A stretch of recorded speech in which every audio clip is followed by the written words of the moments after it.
येवला तालुक्यात देशमानेजवळ महामार्गावर ट्रॅव्हल बस व ट्रकचा भीषण अपघात, चालक ठार। नाशिक छत्रपती संभाजीनगर महामार्गावर येवला तालुक्यातील देशमाने येथील पुलाजवळ सकाळच्या सुमारास ट्रॅव्हल व ट्रकचा भीषण अपघात झाला आहे। जालना जिल्ह्यातील काही भाविक त्र्यंबकेश्वर येथे दर्शनासाठी गेले होते।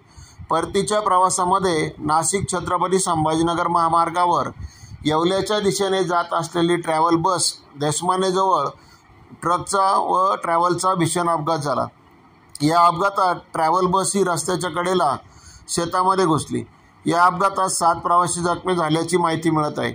ट्रॅव्हल्समधील बाकी प्रवासी सुखरूप असल्याची माहिती आहे। जखमींवर उपजिल्हा रुग्णालय येवला या ठिकाणी उपचार सुरू आहेत। दरम्यान डॉक्टरांनी दिलेल्या माहितीनुसार चालकाचा उपचारादरम्यान मृत्यू झाला आहे। या घटनेचा पुढील तपास येवला तालुका पोलीस करत आहे। कांदानगरी न्यूज करिता आसिफ पठाण, लासलगाव।